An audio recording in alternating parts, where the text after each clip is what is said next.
there's just so much of it in every forestry. Loads of trees falling over, blocking pathways, or possible trails through it. Right, duck under this tree and walk around the next.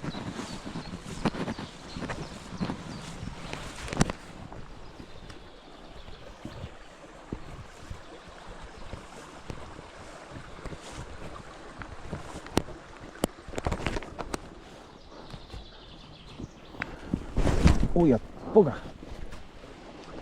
That's what happens when things are sticking up that you can't see when they're overgrown. Just kick that and sent us flying forward and over on my face. Right.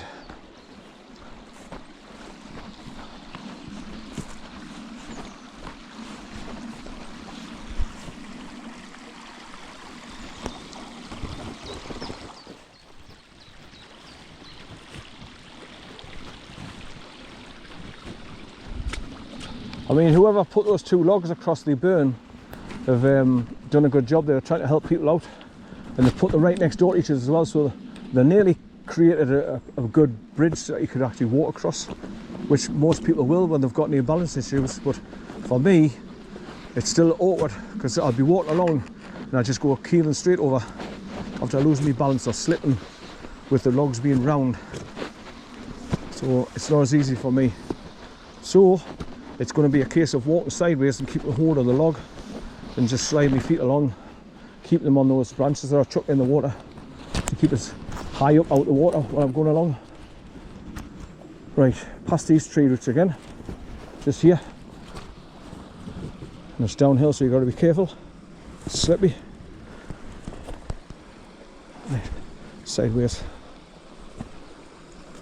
My legs feel like pretty wet.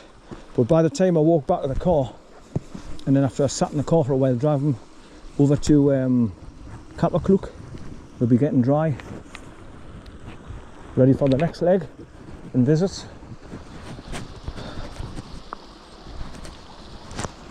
I mean, when you go to the reservoirs, you're not doing much walking unless you want to.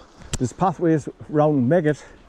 If you want to go across the wall, go left and then you drop down where the water overspills, and then there's a little bridge that you cross over to come back. But I'm just going sightseeing basically to film them, and then when I get to the one where you go down the road to the car parking area where there's a boat launch at Megget, that's where I like to go. It's my favourite. It's where you cross a concrete bridge and then you end up going round over past the boat launch, bend to the left, and you follow the stream up. That's a popular place where I can take the dog as well. But I'll check out how many sheep are at the boat launch when I'm there as well, because sometimes they come along the edge where there's a wire fence, and they come past the wire fence and come onto where the boat launch is. So I'll have to be careful. It's getting heavy rain again, man. What the hell's going on, man? Shit.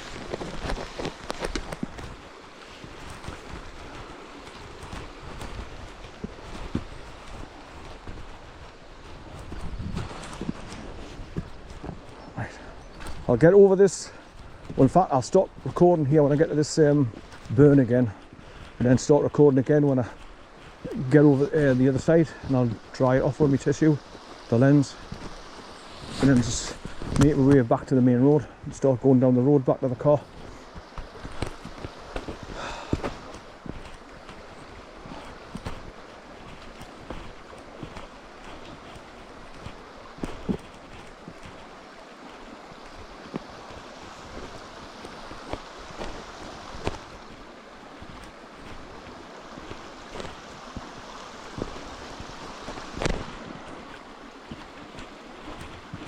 Oh, getting back to the guy's video I watched who was feminine. He calls himself Christina Macy, and he comes with a girlfriend called Fiona with her two dogs.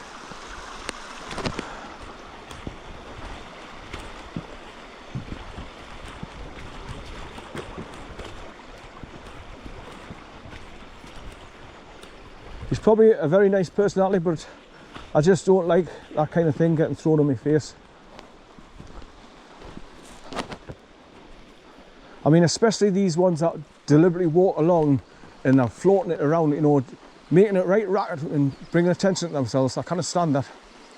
If you are gay, just fine, get on with your own life, but don't advertise it and don't go over the top. Simple as.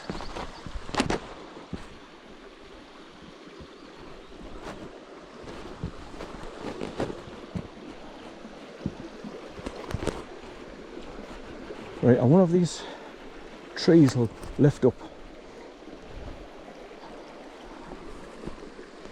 I doubt, like, because I've been here a while and it's moss and all that's grown over them. But I'll try just while I'm here.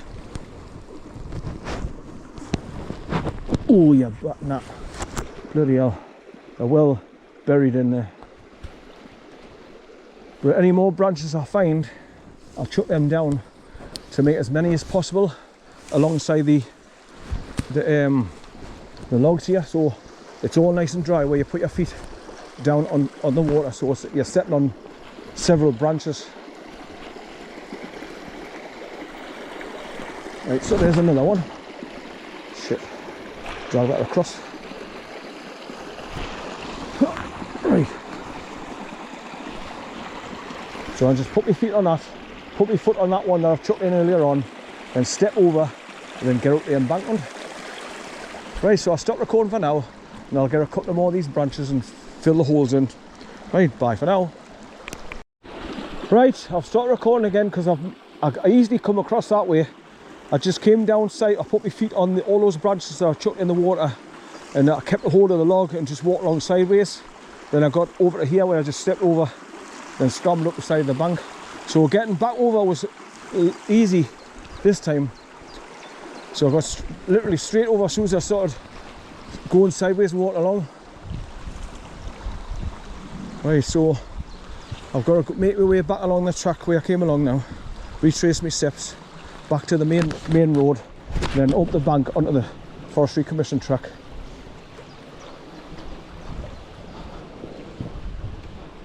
Yeah, so when you came here before, there was a set of wooden steps going up here, and there was a wooden bridge going across those two ramparts, as you can see, but it was over time it was getting rotten, so when they cut it down they haven't come back to replace it, and they should. Like I say, I've just managed to get across there and I'm disabled, so like elderly pensioners trying to get across there would be difficult if they want to go and see the waterfall.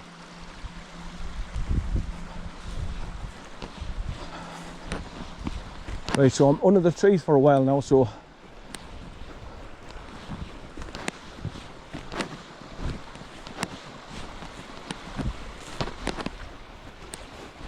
now what I'm going to be doing is going all the way back to Hike, back through Hike, then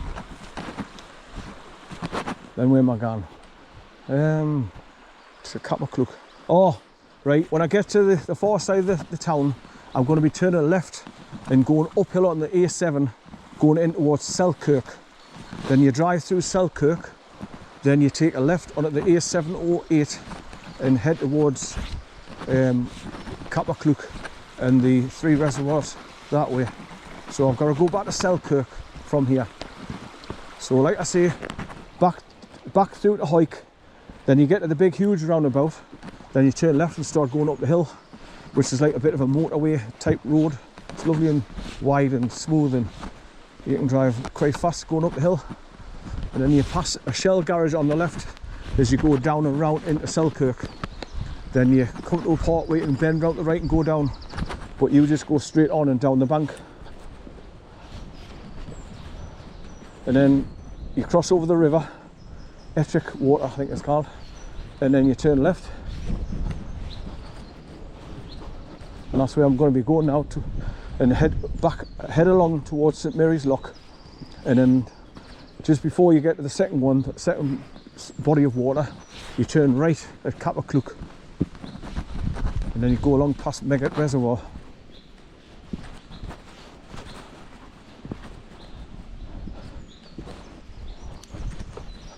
I think the last time I actually came along the main road was during the lockdown. They wanted everybody out the way so they'd go and put 5G towers, death towers up all over the shop. And the road coming back along from the reservoirs, going back towards Selkirk, they had put one right outside a little school. Bastards. And I had stopped and put it on video as well. And even when you go along from Talla, going towards where you go to see Fruid, they had put a tower there as well, and they had fenced it off where they put the power source. So I'll be checking them out now when I go back along, see if they've been removed.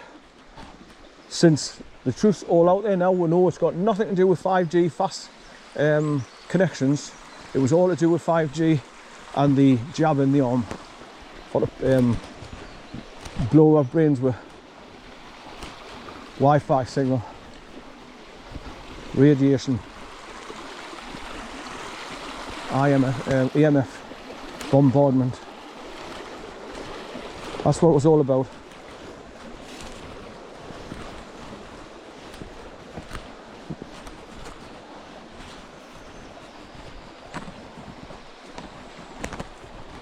Right, so the road's just up here to my left, 15 feet up there, but you've got to go right along the path until you get to that passing place.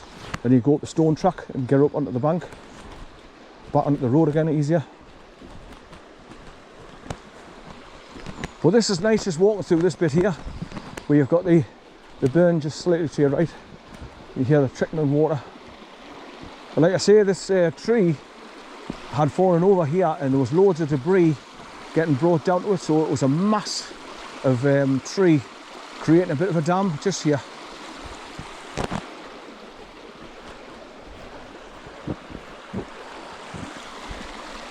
So that's how you get to Wolf Brook Waterfall, people.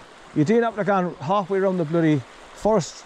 You just got to be able to clamber over a burn like I've done via those two tree trunks which somebody kindly has put there. Right, so here's the path up onto the road, coming back up on the left, look.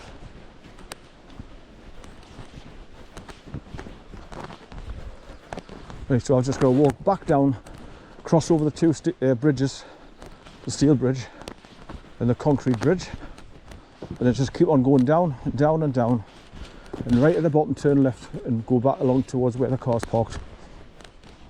And hopefully I've been getting a good time-lapse recordment. Right. Right, up we go. So what May 2025.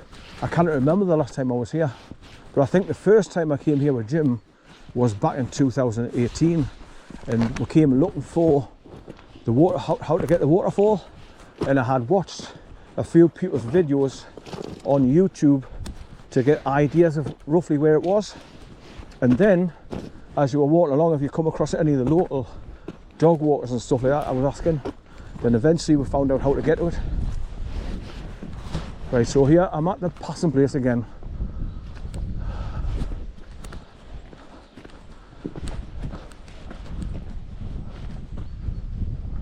So like I say, you're coming up the road, and where the road starts going uphill and over a couple of bumps, this is where the passing place is, where you stop to go down the embankment there and follow the burn along. Right, so I've got about a mile walk back to the car. Mile and a half, maybe. Right, so I'll be passing that road that goes off to the left first, and just continuing down to the bridges.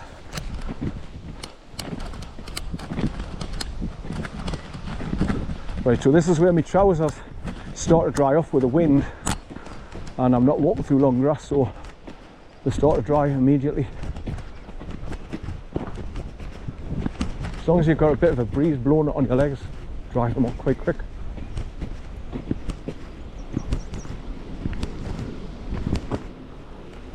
So it's a very picturesque place to come and walk through. But once again, you can see the pathways on the other side of the burn going round and round through the trees. And if you keep looking across, you can see the original wooden bridges that people used to walk along to get around the S-bends of where the burn was snaking round and round. Then just continue up the way I've gone to Wolf Clook waterfall there.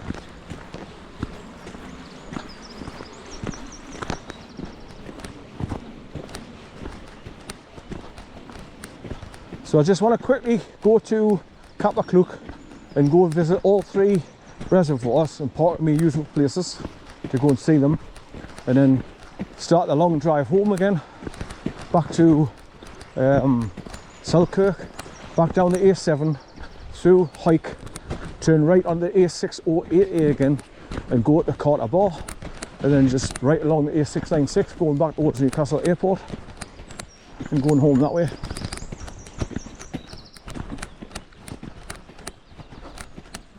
A bullfinch.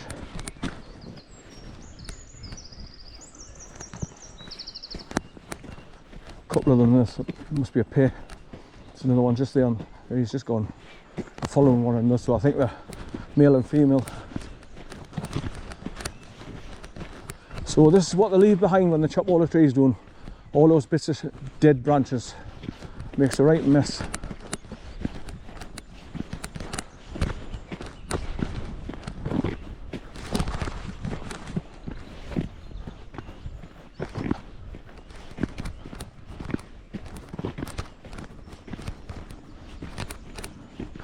It seems like the sun's coming out again now, but you've still got heavy grey clouds up ahead, so it won't be long before I get the next shower. So when I get back to the car, I'll just take this jacket back off and shove it in the boot until I get to the reservoirs, and if it's raining there I'll have to get it back out and put it back on again. But for now the sun's going to warm us through.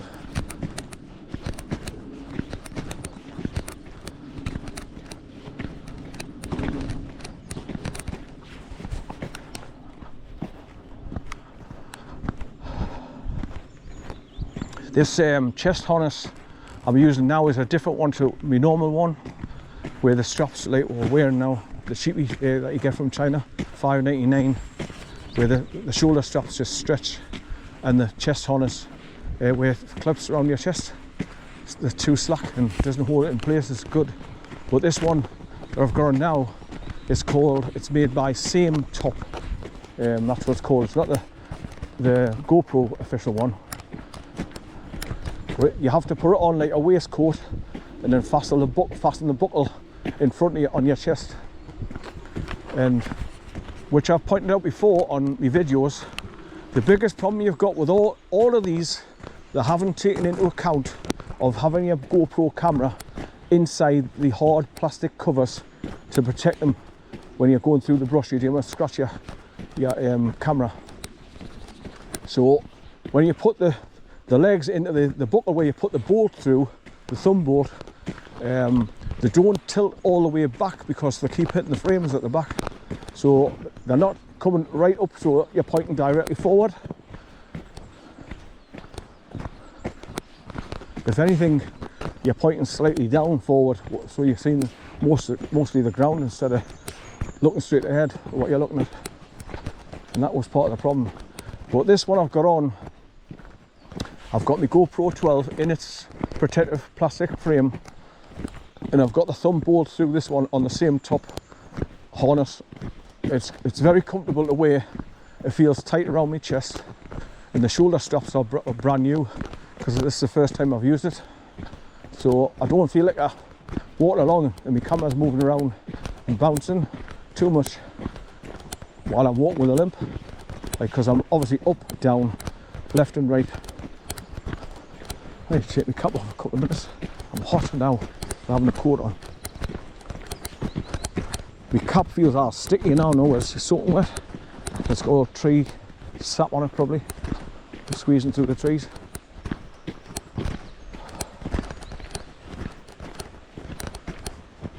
I mean, I've been getting away with wearing my harnesses like this and just point my cameras forward as best I can. And when I haven't got the dog on his leader, like I've got my right hand free, so if I want to, I can just get a hold of the frame and just, shit, oh, I dropped the cat in the mud. Get a hold of the frame and just tilt it slightly back when I'm walking along, keeping a hold of it, like that. So it's pointing pretty much straight forward.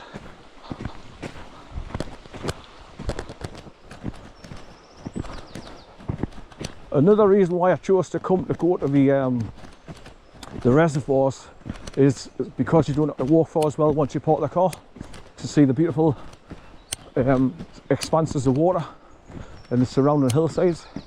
So if my legs start getting aching, it's just a short walk back to the car after I've filmed and taken photographs of the water.